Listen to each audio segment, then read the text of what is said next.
In the constellation, there are 8 stars, and this is the only female star in the constellation. And this is the constellation which we refer to in our Hindu scriptures. Women breaking through and coming out and doing what they are doing is what I would like to appreciate, recognize, and commend.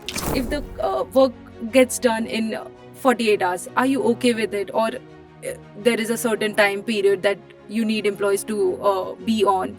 I think we need to deeply respect that work-life balance is required. And I think the millennials and the Gen Zs are challenging the previous generations on being more authentic, being more communicative, and being more right to the principles that they have set on.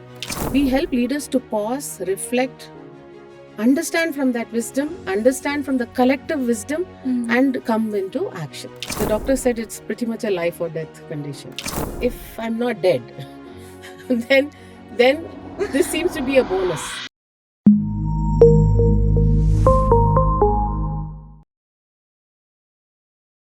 Hello everyone.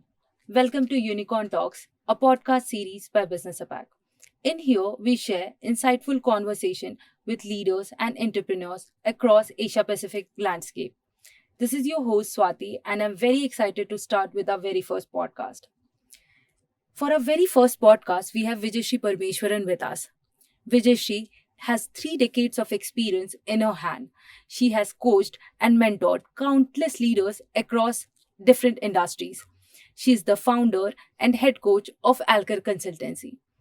Alcor helps entrepreneurs, CEO, and CXO to scale their businesses. So let's have a conversation with Vijayashree and let's get to learn more about her and let's have an valuable wisdom from her. So starting with our very first question, ma'am, can you tell us little about yourself?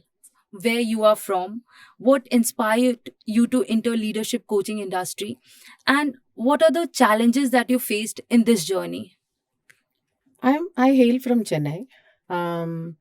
I was raised until my college, and then I got married, got into a business segment, which is also my birth town, called Tirupur in Tamil Nadu. I come from a family of business. And I personally went and explored corporates, only 3 major corporates in my life, and gained experience in marketing, operations, human resource, people strategy, business partnership, leadership skills. And I have to thank all these organizations for making me who I am. Yes.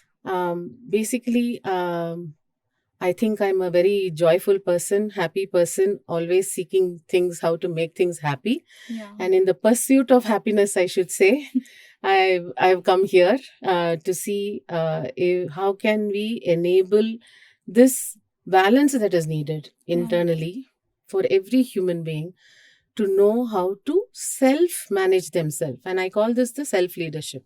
Leadership is not a skill, not an innate thing that you're born with. It's a skill that you can develop. So leadership is a quality that can be developed by everybody.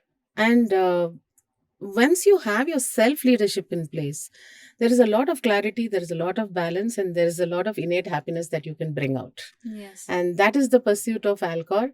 And before Alcor, I also launched a lounge and sleepwear brand, an e-commerce brand in India when e-commerce started in India. Took it and scaled it in the e-commerce world.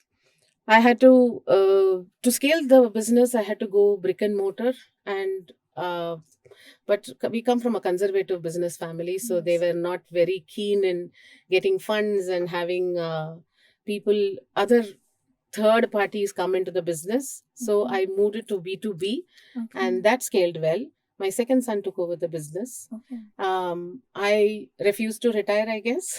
And as a Stanford Seed alumni, I work alongside with a lot of entrepreneurs. And that sparked the birth of Alcor, I should say. All these leaders whom I have interacted with, and as an alumni, as a cohort, I understood that the small and medium industries needed a lot of work on the people strategy side. They were fantastic on the business side and operations and scaling businesses. But what got you here will not get you there. sort of stopped when they had to pause and reflect on their leadership, on their people's alignment, scaling. Mhm. And I thought that's a great space where I can contribute because I have done deep work in that space and I wanted to contribute. And I think this business is sort of a give back, gratitude, passion project. What started as a passion project became an organization. Yeah. And now we are a boutique firm offering organizational development and leadership development for Mhm. organizations and leaders, individuals and organizations. So you mentioned Alcor, right? Yes. So what's the story behind Alcor Consultancy? Uh, Share me some of the success stories that Alcor have, that you have coached and they have done tremendous work after your coaching. Okay, before that, I want to share about what is Alcor because I have a story Sure. behind the name Alcor. Sure. And Alcor is the name of a star, and that star is called Arundhati in Tamil. In the constellation, there are 7 stars, and that's the 8 stars, and this is the only female star in the constellation. Okay. And this is the constellation which we refer to in our Hindu scriptures. Okay. And it is always a shadow star behind Mizar. Okay. You know sage Vasishta? Yeah. Yes. Arundhati is his wife, right? Yes. So Vasishta and Arundhati just keep going around each other. Okay. And they are also referred to for marriage and how a partnership in marriage should be and how they should revolve around each other and make each other shine. Mhm. And as a coach, I felt that we are a shadow star behind the leader to make Okay. them shine. Okay. So felt that is also a great reference to have. Yeah. And Arundhati is the only female star, right? And that sort of inspired me because I love to work with women leaders, women entrepreneurs, and I do a lot of work in that space. Mhm. And felt it was appropriate to have Alcor as our name. And that's how Alcor was born. Okay. And what have we done so far? We have coached organizations and individual leaders. Mhm. And what is the transformation that they will see? This transformation takes time, right? Okay. We are going to break habits, break beliefs, limiting beliefs, break biases, and help leaders see a transformation. Mhm. And this is not a one day, Yes. two session or 3 session coaching. Mhm. It takes time to break a habit Yeah. and break something which you believe and you have been practicing for so long. Mhm. And in organizations, it's not one person, it's a group of people coming together to build an Yes. organization. And we invest around 6 months of our time with each Mhm. organization to Mhm. help them evolve and transform. And what we do is we help them understand where they are currently. They come with their challenges and say, Shri, this is the challenge we have, and I want to scale. Yeah. What do I need to do to scale? And then what we do is we understand, we meet them where they are, we understand what is happening in the ground, what is the challenges that they are facing, and we draw out the pattern and behaviors, and we do analytics on our side, and then we come up with the interventions required. And that could be culture intervention. Maybe their culture need to be redesigned. Maybe their leaders need to align and come together, communicate, collaborate more. Yeah. Could be that they need a manager or a leadership development program. Mhm. And many a times it's a combination of all. Yes. One thing we understood is if we go coach a leader, just a leader, the leader changes. But when they go back to the ground, the system is the same, Yes. right? Where you're Yes. going and implementing your learning, Mhm. that context in the system is the same. So now how are you going to implement and how are you going to change them? So Yeah. it is important to raise the system and raise the leaders As parallelly. well. I love the concept that I will stay behind and I'll make sure that the leader signs That's and the idea. and the organization signs. That's such a good concept. What we have talked, I think that you're deep into spirituality. I wouldn't say deep, yes, into spirituality. There are bigger gurus and masters there, and I am in the early phase of it. But how did spirituality shapes you? How did it change? When did you started believing in it? Because there is some certain points that you start believing in spirituality. you want to I connect think with that is them? also cultural, right? My family, as a family, I was raised by my grandparents who were highly spiritual. Okay. They were not, maybe they were conservative to their children, but they were not conservative with me. Okay. And they imparted all the knowledge they could on the understanding they had on the scriptures, on the stories, the morals, and the principles that guide us. And I have been introduced to meditation quite early. Okay. And early it was on and off of practice. But then when I started seeing the impact it was having on me, I brought in a discipline to practice it regularly. Okay. I got initiated into Kriya too, and I regularly practice it. Has it made me a great spiritual person? I do not know, but it has helped me gain my balance. It has Okay. helped me stay grounded. It has helped me connect with every single being around me very genuinely. That, it's a creation Yes. that needs to be respected, and that connection and the energy is real. And I bring that to a lot to my work also. It's all about positive energy in spirituality. Yes. And the piece that I see in you is that what I admire more. And I think Thank you. we had a talk behind the sessions also. So moving back to exploring leadership and business coaching, in today's world there is a very much discussion between male entrepreneur, female entrepreneur. But you as a leader who has coached both of them, you have coached male entrepreneur, you have coached female entrepreneur. What do you think both the counterparts have their struggles with? What's their journey are like? Because I think they both have their different sets of struggles. So if you could give a focus on that regarding the struggles that they face. Again, I go back to the conversation we had back in the stage that entrepreneurship is the field. And it is the same for a female or a male. The challenges are the same. You have to bring in people together. You have a concept, you have a product, you have a concept, you have a service. You bring it to the public, you have offer it to the right segment. You have to do all that is needed to scale the organization, bring in people together, collaborate and scale, right? Yeah. This is the field. This is the canvas that we are playing with. Be it a female or a male. Yeah. There is no difference. Okay. I truly admire all the women who are culturally bound from our region.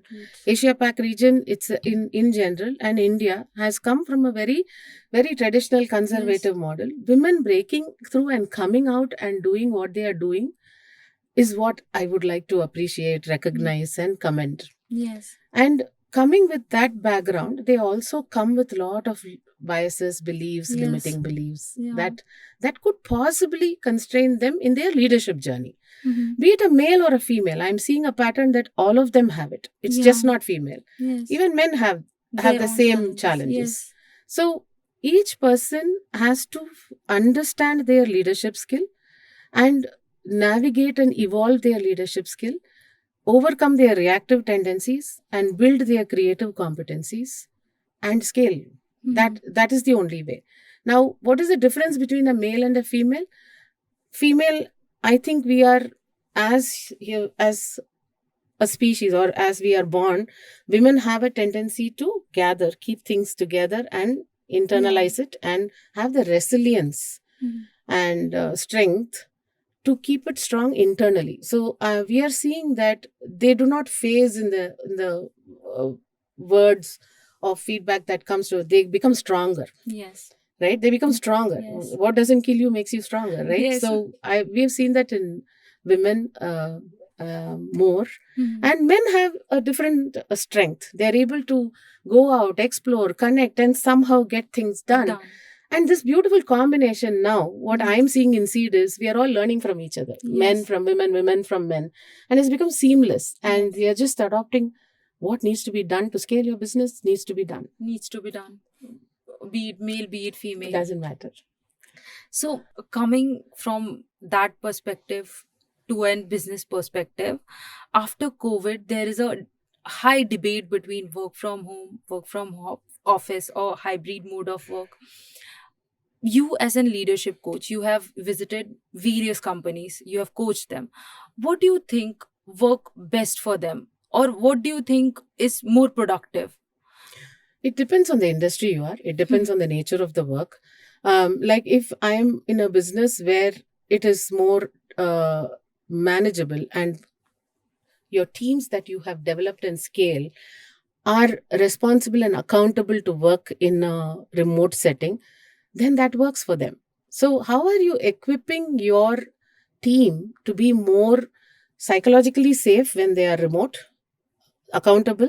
How do they handle communication, collaboration, and conflict in a hybrid mode or in a remote mode? And how do you deliver result? If this is tracked well, and if the system is in place to track it well, it doesn't matter, whether they are hybrid, remote, or in person.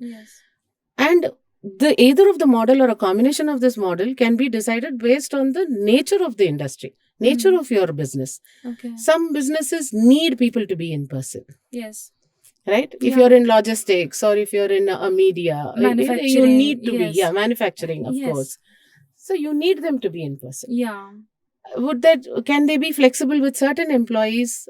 Yes, they can. If they have the right set of policies in place and systems set up and communication which is very effective, that it doesn't cause any conflict internally, then I think they should go by which industry they are, what is the type of talent we have hired and developed, and how much of processes and systems you have in place to track performance and productivity.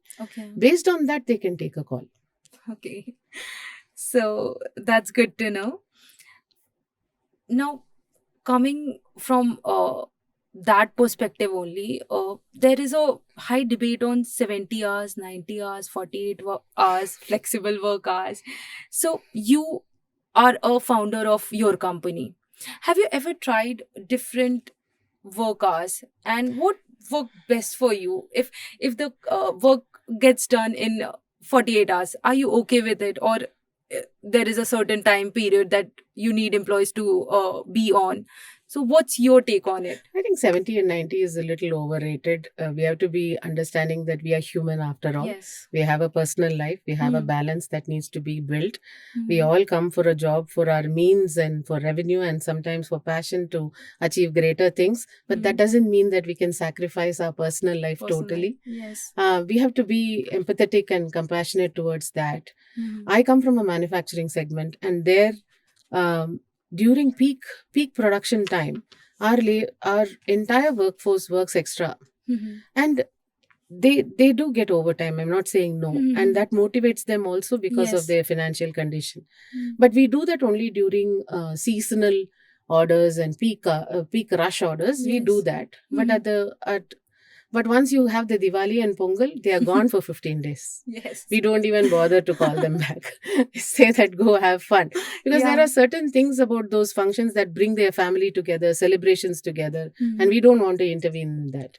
And right now we have a lot of the North Indian workforce in South India, and they do travel, and we give them the time to, go meet with family, be with them, and come back and start their work. This said, this is the manufacturing, and I'm talking about workforce in the manufacturing segment. But in other industries too, I think we need to deeply respect that work-life balance is required. Which, if not, your mental health will get impacted, which will in turn impact the productivity. And it will impact the business. And how you want your organization to plan your productivity is in the hands of those team, right? Those businesses and those business leaders. And that's where I say that leadership plays a key role in having that clarity on how you want to build your organization. If we are going to go around comparing, our industry is operating in such a way, so I will also do it. I don't know. I would challenge the leaders to ask, do you need to just conform to a norm, or do you want to do what is right for your team, your organization? Every company, I think, should go with their, set of rules. Like, if the work gets done, it gets done. The leadership that matters.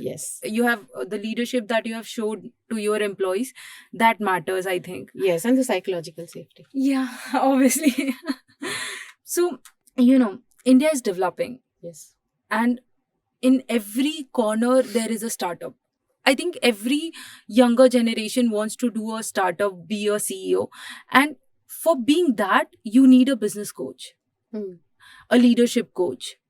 So, business coaching or leadership coaching is gaining momentum in India, right? Yes. So, what do you think?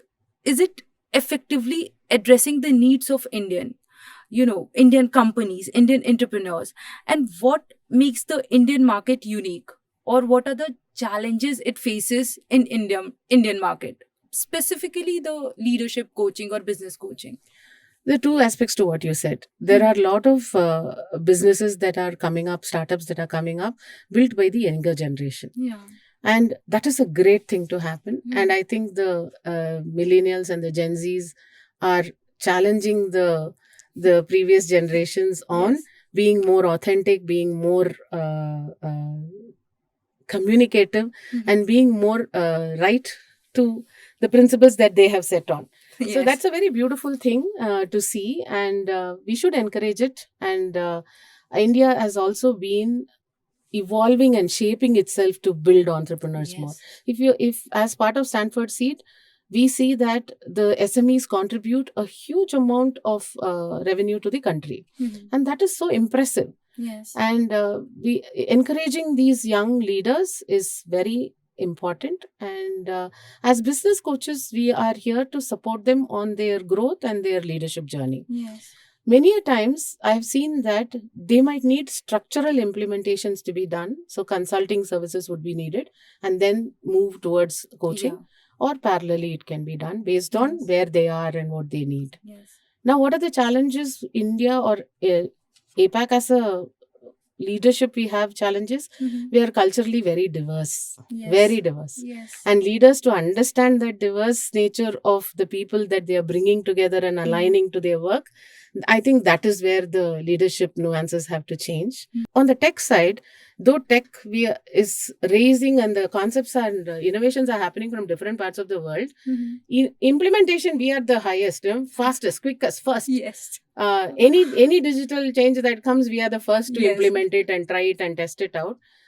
Our leaders need to be agile on that. I think they are, but we need to strengthen ourselves in that space. We are very good in hiring and building teams because we have beautiful resources around ourselves, and the world has become small. We are able to hire across regions, across countries, across neighboring countries, and we are very good in hiring. Now, once we hire, the leadership skills required to scale needs to be developed. And these are the challenges which we are seeing. And many of the family businesses now want to become like a corporate and, global businesses, which is very beautiful. And that transition is important. How do I convert a family business to come across like a professional corporate setup? That transformation needs business coaches and leadership coaches to help those leaders navigate that change. Yes, in India there are so many family businesses on very small scale. And the younger generations are coming up, they want to transform it. But I think, because I'm also from that younger generation, we just need the patience, the guidance from leadership coaches like you. I think all of our audiences should go for a coach who can guide, who can give you a way, go this way, develop your I would like qualities. to correct you there. We do not guide or give direction. As coaches, there are two roles that we play. There is a mentorship role and a consulting role that comes, and there is a coach. And as a coach, what we do, we help leaders understand themselves, tap into their wisdom. We have a lot of tools and resources to help them understand their wisdom. There is an innate wisdom that comes with us as a person, as through our experience, through generational experience, through cultural experience. And our mind doesn't help you retain, because the nature of the mind is to keep generating thoughts. So what happens? We help leaders to pause, reflect, understand from that wisdom, understand from the collective wisdom, and come into action. put their action plan. So that's the role of a coach. So the coach is there as it's a partnership where we help leaders understand themselves, what is limiting them, what are the biases, what are the shadow behaviors, and what are the restrictions that they are putting on themselves, and helping them to unlock it and unleash it. That's what we do as a coach. The generational trauma, Exactly. like that comes innate from the family, and it's very difficult for a person to go into himself or and learn that this is the trauma that keeps on bagging up. And that's why we need coaches like yourself to understand that trauma and to help the leader out. Because we had a talk regarding rise in business coaching. So with the rise in business coaching, there is a rise in advertisement. There is a rise in YouTube advertisement or Google advertisement that go for this coaching, go for that mentorship. And from someone new to the business, who doesn't know anything about the coaching and who just want to learn and how to lead the team, or who just want to know how to be a leadership.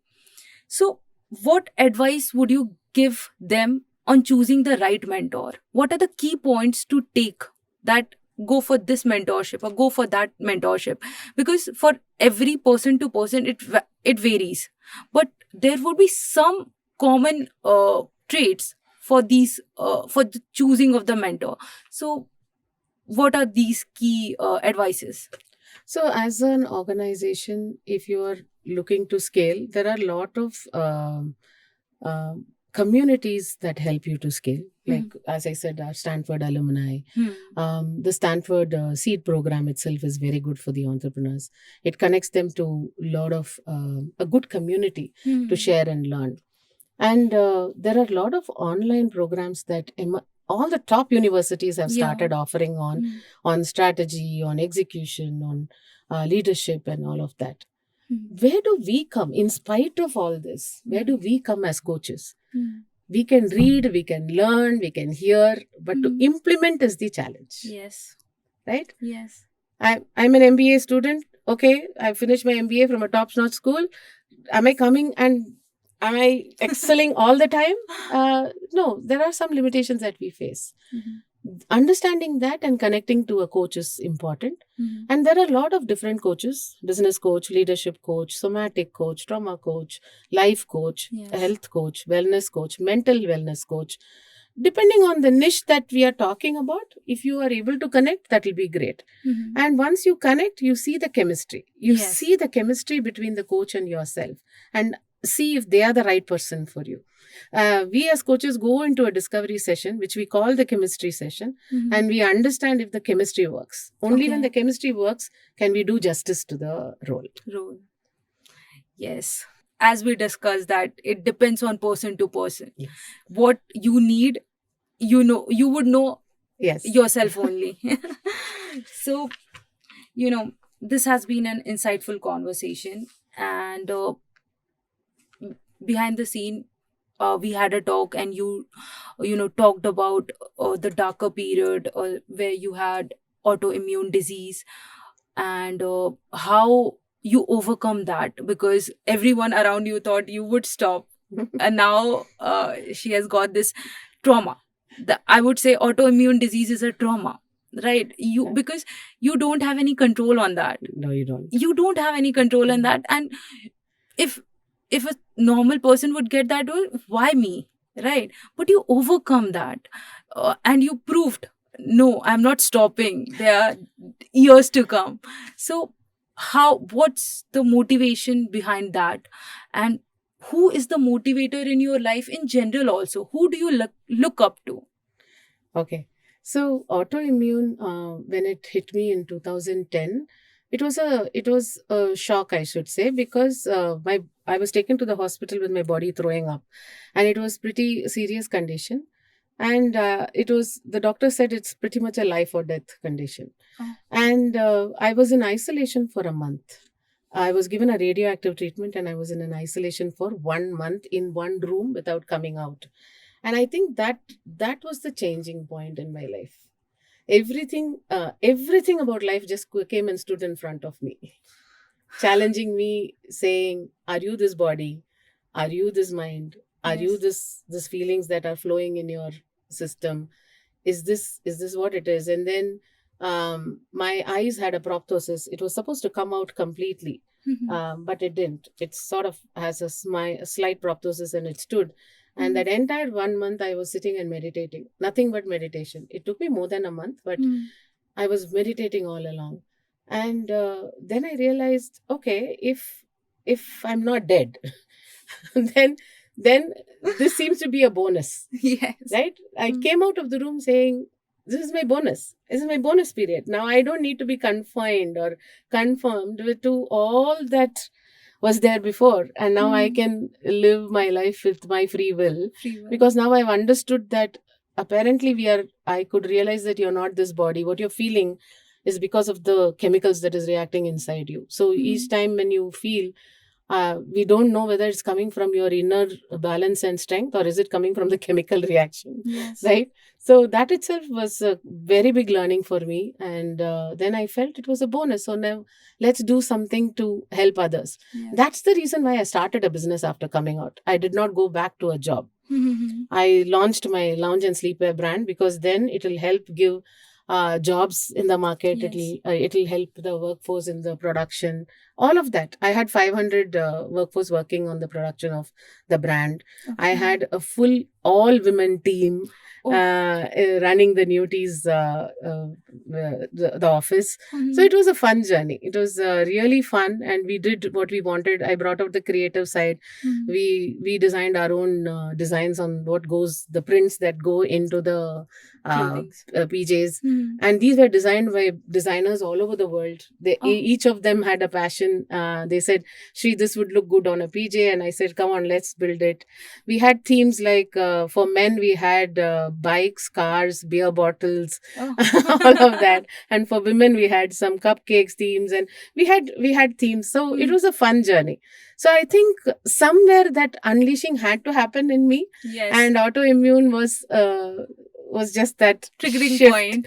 There was the shift that happened, and post that, I'm enjoying my role as a coach now more, because this is even more gratifying, because with your experience, with your ability to coach, the skill that I have learned and put in practice and harnessed it, that comes into use, and I'm seeing it transform people. I'm seeing that I'm able to, we as an organization are able to help organization, and me as a person, I'm able to help individuals come across and navigate their challenges. This is more gratifying, I should say. And it gives me a lot of happiness and peace. I think that's what we need at the end of the day, that we should be happy and we should be at peace. And I think what you said, that was my second birth. It's like, jo hona hoga, hoga. Yes. So you started your journey from there. Yes. As an women entrepreneur, I would say there is always a difference in work-life balance. You know, how do you conquer your personal life? How do you manage your professional life? Correct. So for a woman like me, or for women entrepreneur that are, seeing this podcast, how would you suggest them that do this to have a work-life balance in your day-to-day life? How did you conquer this work-life balance in your life? So we have to embrace our femininity. We are feminine, and we are born with all that is feminine. We have our times in the month where we need rest. There are times in our lifespan that needs breaks, like maybe marriage. It could be a childbirth. It could be a menopause. It could be anything that comes in the female's life cycle that we have to embrace. And at each point, we cannot be worried that what am I missing out there? We have to believe in ourselves that even if I take a break, I can come back, rebounds, come back to where I was. And it is okay to have that small pause in our career or in what we are contributing, and not think about male, female there, and bring our strength. If we tap into our strength, I think we can manage.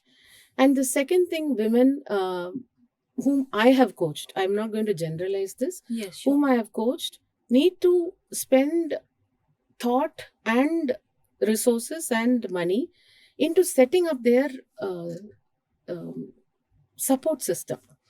They have to set up their support system. So Yes. there is a hesitancy and there is a lack of knowledge also. Mhm. Like as I grow, I need to have this help. I need to have this Yes. support. I need to set up these things in a way that it is not hindering my Productivity. contribution, my growth, my, so solve those challenges wisely instead of expecting others to solve it for you. Yes. Sometimes women feel that, oh, we are working, so why not everybody around us change? Yes. It is not possible. We Mhm. have to be the change which we want to be, Yes. and we have to enable that. Yes. And men are very supportive. Yeah. Men are extremely supportive. In my life also. Yeah, men are. It's. I think men do not know how to handle when we don't come with a solution mindset. But and this is also from my limited experience. I'm not generalizing.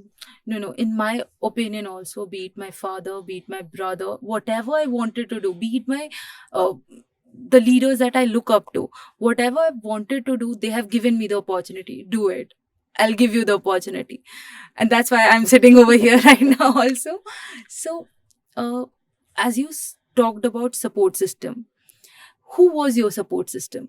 My entire family, my entire housekeeping system, my entire family, emotionally, a lot of my friends and cousins and relatives, everybody has been very supportive. I think when it's like this, right? When a flower is ready to bloom, everybody around it wants it to bloom. Yes. So when we want to do something, and if it is a very sincere effort and a wish, the whole universe responds.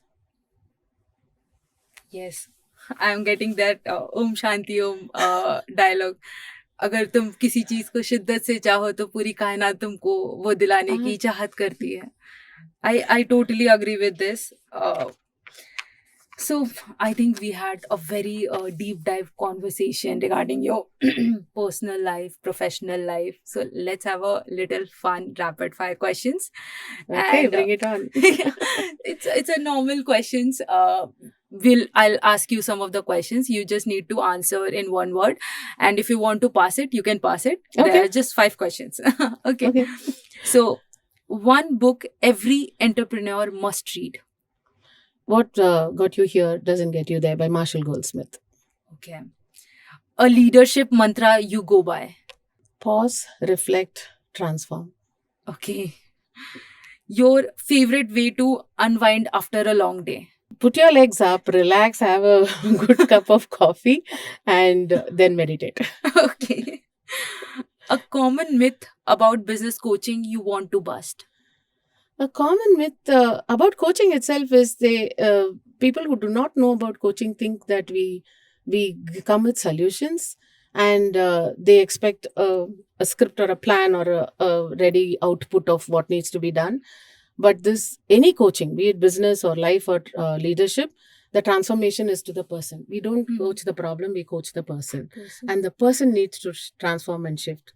And only when they are ready, they are open to it, can we do it. So we don't come with ready-made solutions. It is innate to each and every person. It's very unique. Yeah. There's no common mantras Problems. we have. Yeah. We don't have it. So in India, there's a debate between tea or coffee. So I know what you would choose. Yeah, you know it. I know what you would choose. So, but just for our viewer, tea or coffee, ma'am? Coffee, and I love lavender coffee. Okay. Point to be noted. Okay. So, as we are, coming for the final round of questions, what message would you like to give to the entrepreneurs of today or tomorrow, to male entrepreneur, to female entrepreneur, or entrepreneur in general?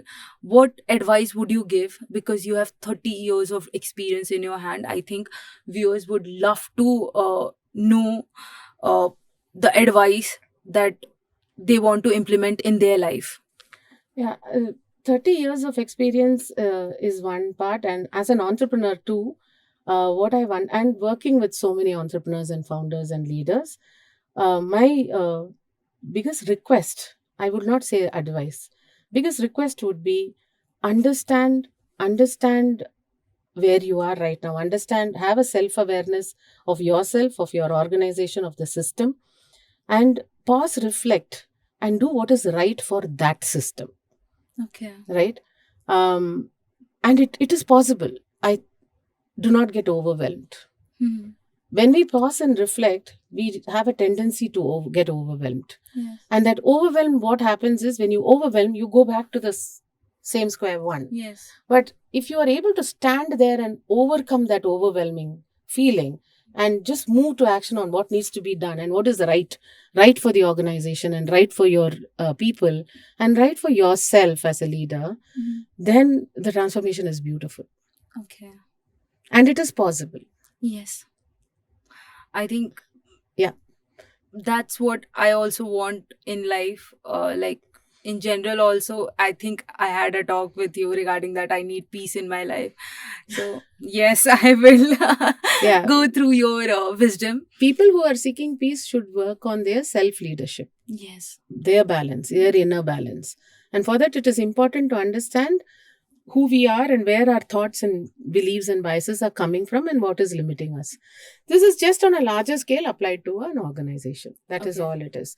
And now we are talking about post-heroic leadership and transformational leadership, which is very essential for the world that is fast evolving, right? It is not evolving in the same pace it was evolving 10 years back. Yes. It is, the speed has increased and Yes. the speed is going to increase exponentially with the Yes. coming generations.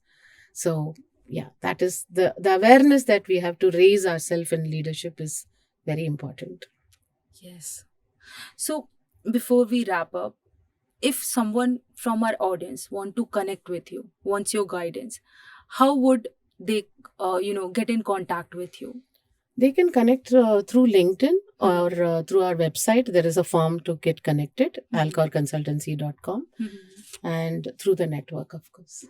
Okay, so I'll be mentioning her LinkedIn profile, her website, and social media handles on the comment section, and you can go visit them. And Vijayashree, thank you for sharing your inspiring journey. Thank you. It was such a good, conversation. The things that you have said, that you were reborn from your autoimmune disease, that's such an inspiring, because if people get some disease now, they get so down, like for the rest of their life they go constant. I don't want to go out of my social, a barrier. But you went ahead, you conquer it, and that's such a good feeling. Like if खुदा ना खास्ता बाद में, if I get any disease, That's what you want. so I would know that I have met this personality and she didn't give up, so I should not. So thank you for sharing this, and I'm sure our listeners have gained valuable conversation insights from this podcast. And I will see you in the next episode. So thank you once again, Vijayashree, for joining us. And would you like to conclude something? Thank you very much. Your questions were very powerful, very well thought through. I'm sure the viewers are going to benefit out of it. Thank you, Swati. Thank you so much. Thank you. Thank you so much. So, and to our listener, stay connected for more inspiring conversation with Unicorn Talks. As I always say, stay connected, stay innovative.